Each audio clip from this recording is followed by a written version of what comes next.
Hi everyone, Gina here. So I'm going to offer you a quick video workshop on handstand.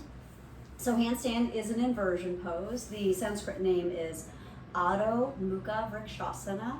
Adho being face, Adho being down, meaning downward, Mukha meaning face, Vrikshasana meaning tree. Or think about this is a whole body pose where the hands become the roots and the arms become the trunks of the trees, and you have the torso and then the legs and the feet reaching up.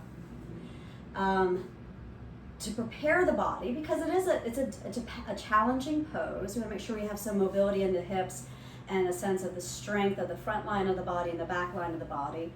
Also, you want to prepare the hands and the shoulders to take weight into them. Do a few sun salutations, and then you can hit pause on the video and then come back and pick up. You'll pick up right from there. So once you're done preparing the body through sun salutations, the only prop you'll need is a block or a can of soup or just a pencil, a piece of paper. You just need something to be able to mark off the distance from the wall. I'm going to offer you a version of handstand facing the wall so you don't have to kick up. And then I'm going to offer you a version where you kick up. I'm going to offer you typically when we're facing the wall, we're offering sort of an L-shaped handstand, and that's definitely part of what the workshop is.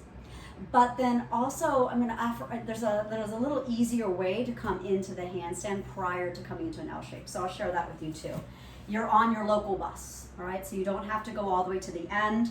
If you find that the handstand is just not in your repertoire today, you stop it anywhere along this path and you rest, and then you continue to work following the pace of your breath.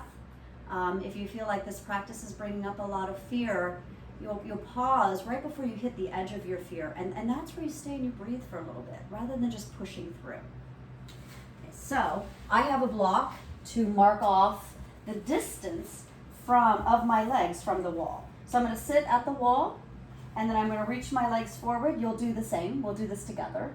And then take your block, it could be a can of soup, something. You're going to mark off the distance where your heels are from the wall. And now go ahead and reach your arms up. So here you are in an L-shaped handstand with, an easier relationship to gravity for most of us. Now we're going to turn this pose upside down. You're going to leave your marking right there and make your way to a hands and knees shape and have the heels of your hands where the heels of your feet were, which are marked now by that block. I'm going to go ahead and slide my prop to the other side just so it's not in the visual line, but it's on the same distance. Now, keeping the heels of your hands here, you're going to tuck your toes and lift up to a down dog. It's going to be a short down dog. Now, first thing, this is option one, a short down dog. It's going to be a different way of bearing weight through the arms and the hands. It's a little bit shorter of a pose, so it's a little bit more of inversion with the heart over the brain. That's an inversion. That's what we're going for here. You're going to want to walk your hands away, especially if you're a little newer to this. Keep your hands right where they are. Now, you can stay here. This is option one. You're going to take a break together. You're going to step your feet a little further forward and coming into a standing forward bend. Hold opposite elbows into a standing forward bend in Uttanasana. The head is still below the heart. You can always take a break here, so you're not lifting the head up above the heart and dropping it down and lifting it up and dropping it down. Right? So anytime you need to take a break, that's your breaking pose for the time being.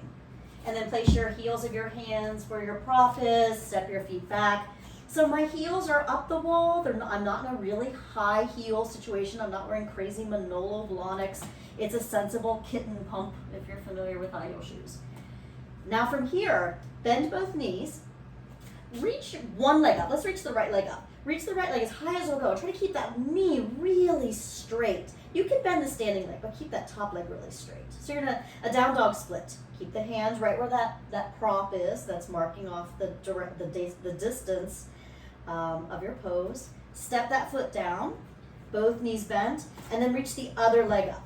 Standing leg can be bent, but really straighten that top leg and the hip points down. You can stay here or spring up and step the other foot up. And now you're in a handstand facing the wall, right? Keep breathing. Get off the bus wherever you want. So this is option 2. Option 1 was that short down dog. This is option 2. Press the fingerprints down. Good. Good. Lift the hips. And then from here, you have the option for option 3 is to step down into an L-shaped handstand. So the heels are the height of the hips. The head is hanging, you're still breathing. And then you'll step back down into that standing forward bend. Knees are bent, grab opposite elbows, hang the head, shake it out side to side. And we'll do that again. All right, so coming into option 1, that short down dog, lining up the heels of your hands where the heels of your feet were. You can stay right here and breathe. Option 2, extend your left leg up first this time. Keep your right knee bent. Step that foot down. Then reach the other leg up, that left leg, the standing foot leg is bent. Top leg is straight. You want to go on, option 2, handstand facing the wall. Press your fingerprints down, keep breathing. If you can find a way to breathe when we're upside down, just kind of think about what that could mean for breathing when our life is metaphorically upside down. And then you can step into an L-shaped handstand, heels of the feet in line with the backs of the hips, tone the belly so you're not coming into a banana shape. And then you'll step your feet down. Once again, Uttanasana, standing forward bend and hang, breathing in and out. And then lower your knees to the ground and have a seat. So the final option is handstand. So that's going to be option 4. You've had 3 options. Short down dog, handstand facing the wall, L-shaped handstand, which requires a lot of strength. The good news is regular handstand doesn't require as much strength to be in it as L-shaped handstand. But regular handstand has that pesky extra bit of having to kick up and kind of there's like your back body is moving into the unknown. It can create a lot of fear. So at any point if you feel like it's a little too scary, you'll stop, you'll breathe. You don't have to come into the full expression of the pose. When the heart is above the head, you're in the inversion, and that's where most of the benefits are.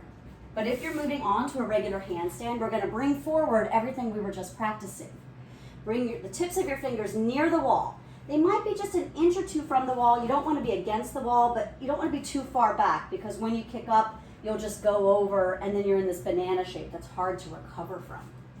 So my fingers are pretty close to the wall, and I'm going to lift up into a down dog. I'm going to walk my feet in.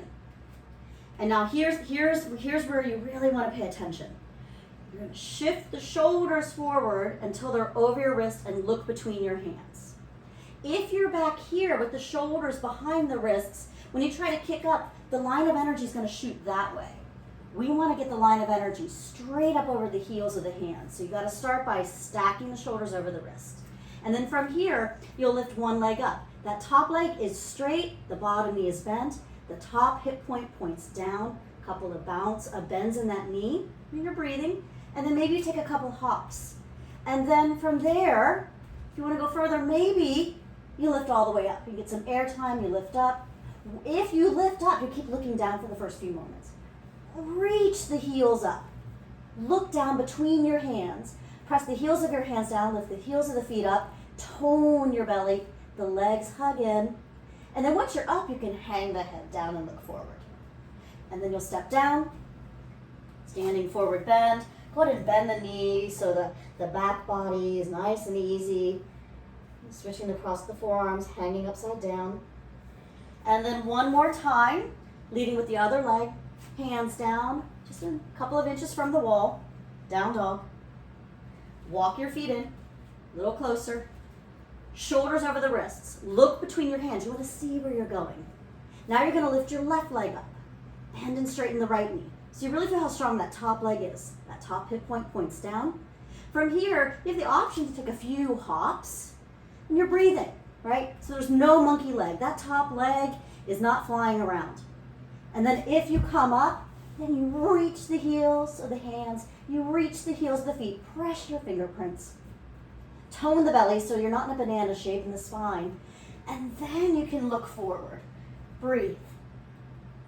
And then after a few moments, stepping down, fold your knees, hands alongside your feet, round into child's pose.